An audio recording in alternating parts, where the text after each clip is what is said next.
hindi po yan totoo, Your Honor. Sinungaling po sila eh.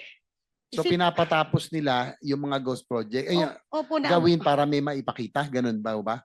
kasi po siyempre po nakapangalan po sa akin. Iniwan po nila yung mga project eh. Ano pong mga projects yun? Naalala niyo po? Katulad po ng, Kahit yung ilan lang. katulad po ng PL, nung binisita po ng mahal nating Pangulo. Sa inyo po yun. Sa akin po yun eh. So sila din po ang gumawa nun. Sila po, Your Honor. Lisensya lang kayo? Lisensya lang po yung akin doon, Your Honor. So pinababalikan nila para kung i-inspectionin ay may maipakita. Tama Yes ba? po, Your Honor. Katunayan nga po eh. At tinawagan ko po siya noon, sabi ko, dahil nakita ko po sa TV na nagpunta po ang ating mahal na Pangulo. So tinanong ko po si Engineer Bryce, kala ko baka ako ginagawa niyo yung proyekto, naabutan, yun nga nakita ko nga po, ako po yung tinuturo. Siyempre po ako po yung umiiyak sa kanya, bakit po hindi nila tinapos yung proyekto? Ang sabi niya po, may gawa na daw po sila doon. Actually po, pinakita po sa akin yung picture eh. Eh ito nagawa na namin na iba lang yung coordinates na ibinigay sa kay President daw po. Tapos after po noon, pinagawa po niya yung proyekto. Gumagawa pa rin po doon yung taong inutusan niya. Pero bakit ngayon po ay parang iba ho yung kilos ninyo? Para kayong may takot, no? Umpisa pa lang, iba yung nung bago kayo humingi ng protection sa ating chairman. Ano ba nangyari mula nung panahon na yun? Natatakot lang po ako kasi may mga umiikot po kasi sa bahay namin na mga sasakyan na hindi ko po kilala. Na ano rin po ako sa pamilya ko na madamay po dito. So yun ang dahilan kung bakit nag-iba yung inyo pong behavior? Yes, Your Honor. Si Engineer JP Mendoza, base rin sa nakarang hearing, kayo po ang tinuturo ni Bryce Hernandez bilang nasa likuran po ng modus. At ang sabi po ni Mim Sally Santos, sinuturo kayo ni Bryce, sinabihan niya na hindi siya nakakakuha ng DPWH kontra kung hindi kayo papipirmahin ng lisensya. Totoo ba ito? Ako po, sir. Apo. Hindi po totoo yun, sir. Engineer Bryce, yan po ang sinasabi ni, do you confirm na hindi daw totoo? Na di ba nangihiram, sabi kasi ni Ma'am Sally, hinihiram niyo ang lisensya niya para doon sa yung in-house projects, yung kayo pong gumagawa, pero papeles lang yun eh. Yung utos po ni boss sa amin is kausapin po si Sally para kumana po ng lisensya na gagamitin. So talagang hinihiram niyo ang lisensya ng mga contractors. Technically, opo. Utos po ni boss sa amin yun. Alam din ni JP Mendoza ito. Sir, teka lang po. Ang namali po ako ng pagkakaintindi. Do you confirm na hindi na siya makakuha ng kontrata kung hindi niya pahihiramin kayo ng lisensya? Hindi po. Ma'am Sally, maaari niyo bang ibahagi sa amin ang nasa affidavit niyo? Tungkol po sa kanila pong tatlo. Siyempre, pag hindi po ako nagpahiram ng lisensya sa kanila, maaaring hindi po ako makakuha ng kontrata doon. Siyempre po, natatakot po ako pagka hindi ko po ginagamit yung lisensya ko po. Yun po kasi lisensya ko po, automatic na po nilang ginagamit yun. Ako po yung nananalo. Ginagamit po nila yung lisensya ko. Siyempre napipilitan po ako na ipahiram po sa kanila yun. So Mali lang po ako ng words po, Your Honor. Pasensya na po.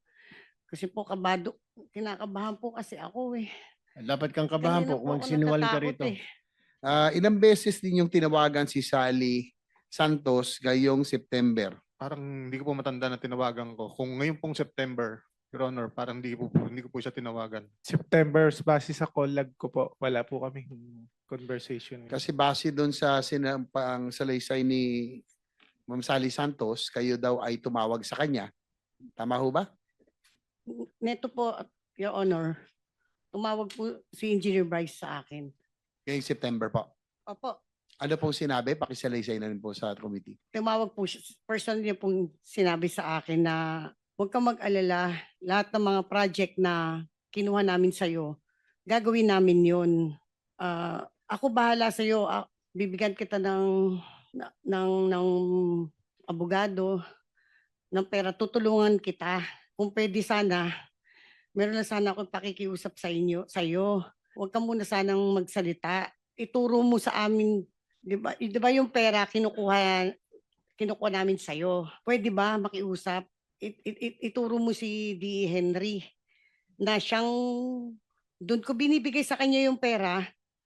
After po noon, binibigay daw po ni D. Henry yung pera kay Yusek Bernardo and then kay Saldico. Papunta daw po kay Saldico. Yun po yung personal na sinabi sa akin nung nakaraan. Ang kausap nyo ay si Engineer Bryce. Si Engineer Bryce po, Your Honor. Engineer Bryce? Hindi po totoo, Your Honor. Tsaka, Your Honor, kung di po niya ako tinawagan, bakit di po ba nabanggit niya po kanina yung 40-20-20? Opo. Nabanggit din niya po yun sa akin. Sa isang conversation po kasi, may magkasama po sila. Ngayon po, siyempre, tinatanong ko po yung mga... Pareho silang nakausap nyo? Opo, tinatanong ko po kasi yung mga project kung ginagawa po nila, yung mga kinuha po nila sa akin. So ako po, nagpa-follow up lang po, bigla po sumabat si Engineer JP. Sabi po niya, ginagawa naman daw po. Engineer JP? Paano masasabi mo doon? Sir, di po kami nagkausap. So, sino nagsasabi totoo sa inyo? Totoo ba na sinabihan ninyo si Ma'am Sally na balikan at tapusin ang mga projects? Wala po kaming binabanggit na gano'n, Your Honor. Ma'am Sally, nandun po sa inyong salaysay. Hindi po yan totoo, Your Honor. Sinungaling po sila eh. So Kasi- pinapatapos nila yung mga ghost project. Ay, Opo, gawin para may maipakita. Ganun ba? Yes, Your Honor. Kasi po siyempre po nakapangalan po sa akin. Iniwan po nila yung mga project eh. Ano pong mga projects yun? Naalala niyo po? Katulad po nung Kahit yung ilan lang. Katulad po ng PL, nung binisita po ng mahal nating Pangulo. Sa inyo po yun. Sa akin po yun eh. So sila rin po ang gumawa nun. Sila po, Your Honor. Lisensya lang kayo?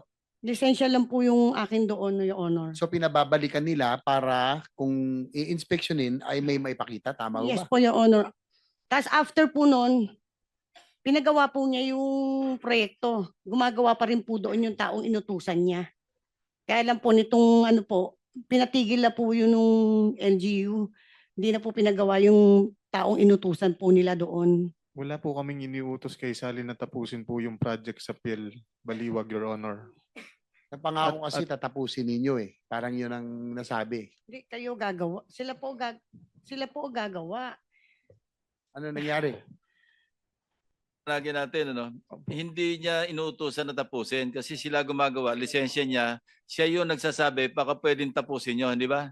Yes, Your Kasi Honor. ikaw ang sasabit. Ako po sasabit po kasi eh. Kaya po ako nagsasabi po ako ng totoo dito eh. Ang dami pong project po na kinuha po niyan eh. 41 projects. Lahat po yun, kung hindi po ako nagkakamali. Ilan ang ghost po doon, ma'am? Sa tingin nyo? Ang sabi po ni Secretary Dizon, nakita daw po niya yung Perez daw po. Tsaka yan nga pong Piel.